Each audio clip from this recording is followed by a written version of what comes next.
Est-ce qu'un astéroïde va frapper la Terre en 2032? Mytho-réalité. Ah ouais, fait que 2 ans avant le décollage du Romanov à Fort. Si vous suivez les nouvelles astronomiques, vous avez sûrement entendu parler de l'astéroïde 2024 YR4. Les scientifiques de la NASA ont mentionné qu'il y avait 3% des chances que cette grosse roche frappe la Terre. Et c'est le plus gros pourcentage que la NASA nous a dévoilé pour un tel événement. Sauf que ces résultats sont sujets à changer. Par exemple, la NASA a révisé la trajectoire mentionnant que les probabilités avaient redescendu à 0,004%. Ouh. Mais il y a quand même 1,7% de chance de frapper la Lune! Bref, les spécialistes continuent à examiner le problème. Vous aurez pas besoin de stresser par rapport à ça jusqu'en 2032. Au pire des pires, on aura une expérience live action de Legend of Zelda Majora's Mask avec la Lune qui nous fonce droit dessus puis les gens qui disent « C'est pas vrai, je croirai jamais les merdias! » Partie 2 de « Est-ce qu'avec la sortie du film de Minecraft, des figurines de Jack Black seront mises en vente? » Mytho-réalité. Pour récapituler, une photo a fait le tour des internets montrant une figurine de Jack Black qui allait être mise en vente et qui allait représenter Steve dans le film de Minecraft. Et vu qu'il y avait juste une seule photo qui était montrée, j'y croyais pas trop, hein. On est quand même entouré de photos qui sont créées par intelligence artificielle. Eh bien, devinez quoi? C'est... vrai. La poupée n'est pas sortie encore, mais ça s'en vient! Et elle mesure 12 freaking pouces! À quel point t'aimes Jack Black pour entreposer ça chez vous? Et il vous sera possible de vous procurer la poupée pour la modique somme de 30 $. Ah, et c'est pas tout, hein. Il y a d'autres produits qui ont la face de l'acteur. On rejoint tout de suite notre collaborateur en direct de Walmart. Ici Skies pour Mytho-réalité. Regardez-moi ça. C'est vrai, là. C'est vrai de vrai. J'invente rien. Tout est là. Il y a d'autres... il y a des... C'est le seul Jack Black. Ah non, il y en a deux. À vous les studios. Fait que ouais, vous pouvez vous acheter des figurines de Jack Black. Oh god. Est-ce qu'un robot arrive à jouer parfaitement au badminton? Mythe ou réalité? Cette vidéo s'est démarquée beaucoup sur X et a été partagée par... Oh boy.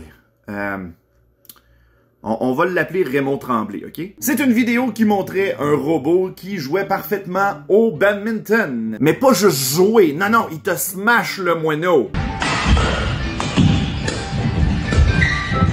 J'étais sûr qu'en 2025, on allait avoir des voitures qui volent. Ben non, on a des robots qui jouent à des sports de pépère. Mais malheureusement, ou plutôt heureusement, cette vidéo a été manipulée car un vrai joueur a été remplacé par un robot fait en CGI. Et la vidéo d'origine provient du TikToker vietnamien Cool Buds qui montre ses prouesses au sport.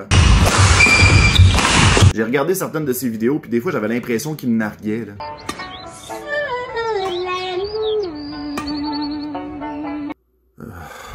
Ok, c'est beau, Cool Buds, on le sait que t'es bon au badminton, pas besoin de faire ton frais avec ça. Est-ce qu'un client d'une banque alimentaire a trouvé de la drogue dans une boîte de chocolat? Mytho-réalité. C'est ça le secret de la caramel qui met du stock pas légal dedans? C'est une histoire qui se serait passée à Brandon, au Manitoba, alors qu'un client aurait retrouvé 2 petits drôles de sacs dans sa boîte de Toffifee. Et c'était pas des jouets de joyeux festin, c'était 1 gramme de cannabis et 1 gramme de méthamphétamine. Le pocheur qui a été porté cette boîte-là, il devait capoter chez eux. Hey ben! T'as-tu envoyé la mauvaise boîte de chocolat à Banque Alimentaire? L'histoire est vraie et la police a été alertée dès que les 2 sachets ont été découverts. La police a confirmé qu'aucun autre article du client ne comportait de drogue. Le client qui est venu porter les chocolats à la banque n'a jamais été retrouvé. Mais la banque assure que la sécurité de leurs clients est une priorité. Mais d'après moi, vous pouvez sûrement retrouver le gars au fond du fleuve, les pieds dans le ciment parce qu'il a perdu le stock de son fournisseur. Est-ce qu'un zoo a littéralement peinturé un âne pour donner l'impression qu'il s'agissait d'un zèbre?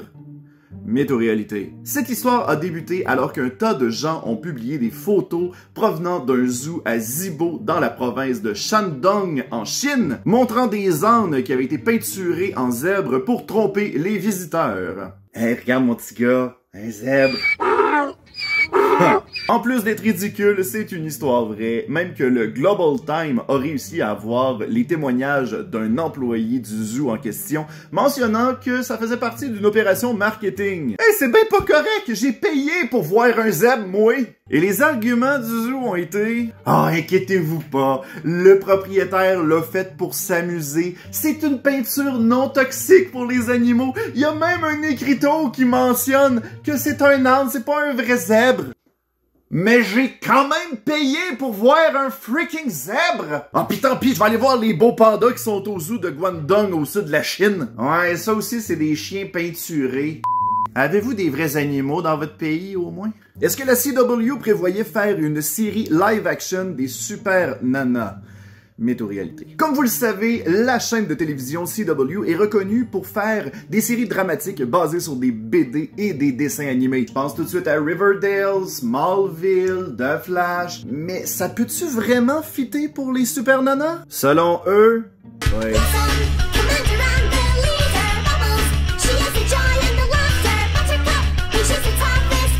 La série racontait l'histoire de Belle, Bulle et Rebelle qui, suite à une catastrophe, ont décidé de se séparer. Mais un événement allait les faire ramener à Townsville. La bande-annonce fuité hier sur YouTube, pis je sais pas pourquoi que la série a été annulée. C'est-tu Mojo Jojo qui est plus un singe? Que Jojo, le fils à Mojo, se met à avoir une histoire d'amour avec Belle? Que Bulle est en train de vomir dans la bande-annonce? Je pense que le seul casting auquel je suis le plus d'accord, c'est celui de Donald Faison qui incarne le professeur Utonium. Je l'ai adoré dans Scrubs. Professeur Utonium, il est pas supposé être blanc! Mais en 2023, on a annoncé que le projet était mort. Il va falloir vous contenter de la bande-annonce. Mais écrivez-moi dans les commentaires si vous auriez écouté une série comme ça, j'étais intrigué. C'est une série faite avec du sucre, des épices et un tas de mauvais choix, là. Est-ce que l'un des enfants de Shrek sera trans dans le prochain film? Mytho-réalité. À l'approche du 5e film, un petit teaser est sorti en mars 2025 montrant la fille de Shrek et Fiona à l'âge adulte. Mais si vous avez écouté tous les films de Shrek, là je parle juste à 2% de la population qui ont eu assez de courage pour passer au travers du 3 et du 4. La fille de Shrek avait les yeux bleus, tandis que ses deux frères avaient les yeux bruns. Et dans le teaser, leur fille a les yeux... brun. La théorie mentionnerait que Shrek 5 introduirait l'un des enfants de Shrek comme un ogre transgenre. La culture woke, ils vont encore nous détruire un classique! Ok, calmez-vous. Premièrement, je pense qu'il y a des gens qui ont totalement oublié l'existence de Doris et de Wolfie, qui étaient clairement des personnages trans bien avant la culture woke. Et deuxièmement, si on se fie sur la fiche IMDb du film, on peut remarquer que Zendaya va interpréter la voix de Felicia. Et Felicia, à la base, c'est l'ogre aux yeux bleus. Donc non, il n'y a pas eu de changement de sexe, c'est simplement l'équipe d'animation qui a sûrement fait une erreur avec les normes graphiques du personnage. Rappelons-nous que c'est un teaser, il y a des erreurs qui peuvent s'insérer, ce n'est pas une version finale. Anyway, à voir comment les gens chiolent sur le nouveau design de Shrek, ça m'étonnerait pas qu'on ait un état d'urgence à la Sonic le film. Est-ce que la série Severance fait capoter les chiens? Mythe ou réalité? Moi, je suis un gros fan de la série sur Apple TV. Mais votre chien, c'est pas certain. Une rumeur mentionnerait qu'un son fait capoter les chiens.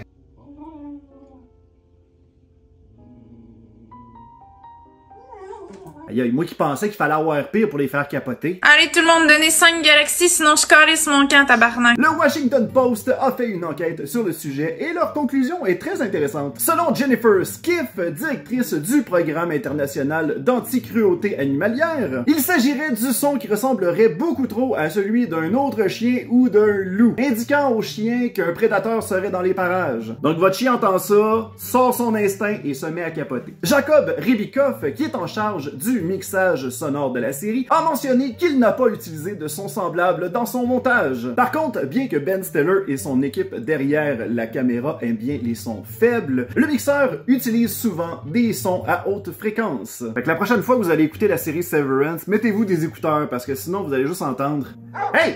Hey, calme-toi! C'est juste Adam Scott! Là, tu l'aimais bien dans Parks and Recreation pourtant! » Est-ce que quelqu'un s'est déguisé pour se faire passer pour un ours dans un zoo en Chine? Mythe ou réalité? Ah, les furries, on les voit partout à cette heure! C'est une vidéo qui est apparue en août 2023 provenant du zoo de Beijing. Et on y voit un ours avec une posture bizarre. Et vous connaissez l'Internet, hein? C'est parti dans les spéculations! Hein? On dirait un costume d'ours très cheap avec le bas de pantalon trop ample. Ah, pis check sa posture, c'est carrément quelqu'un qui veut se faire passer pour un ours. Il y a anguille sous roche! Je veux dire, il y a quelqu'un sous la fourrure. Le zoo n'a pas eu le choix de démentir les fausses rumeurs, mais ils l'ont fait de la façon la plus originale. Ils ont écrit une réponse, mais de la perception de l'ours. Salut, je m'appelle Angela. Ouais, je sais, c'est pas très chinois comme nom. Le directeur du zoo m'a contacté hier pour me demander si je m'étais fait remplacer par quelqu'un qui allait se mettre sur deux pattes à ma place. Il dit non, pas fait ça, moi. Mais là, on va juste arrêter les fausses rumeurs. Je suis pas fake. Je suis un sun bear. En effet, Angela est un petit ours dont l'espèce est en voie de disparition et située en Asie du Sud. Fait qu'arrêtez de l'intimider, s'il vous plaît. Hein? Je sais qu'on a déjà vu des faux animaux dans le show, là, mais là, c'est vrai. Promis. Est-ce que l'album Dark Side of the Moon est synchronisé avec le film Le Magicien d'Oz? Mythe ou réalité? Ah ouais, Pink Floyd fait pas juste de la musique, ils vont aussi perdre leur temps à synchroniser leur tune avec un film qui a pas rapport. C'est une théorie qui est vieille comme le monde, mentionnant que si tu écoutes l'album de Pink Floyd en même temps que le film Le Magicien d'Oz, tu vas avoir mal à la tête. Non, tu vas remarquer que certains moments sont synchronisés, hein. Mais est-ce que c'est possible? Le groupe de musique s'est souvent exprimé sur le sujet. Par exemple, Roger Waters a mentionné au podcast de Joe Rogan que c'était de la bullshit. Selon David Gilmour, le monde a beaucoup trop de temps à perdre. Mais dans une entrevue faite à MTV en 1997, le technicien de son Alan Parsons a mentionné qu'à l'époque, c'était tout simplement impossible! L'album est sorti en 1973, alors que les premiers lecteurs VHS commercialisés sont sortis à la fin des années 70. Fait que pour que leur album suive parfaitement un film, fallait faire des efforts pas mal inutiles, genre enregistrer ça dans un cinéma, de demander aux gens qui mangent du popcorn d'arrêter pendant qu'ils enregistrent, se battre avec la sécurité qui essaye de les sortir parce qu'ils troublent l'écoute du film des autres.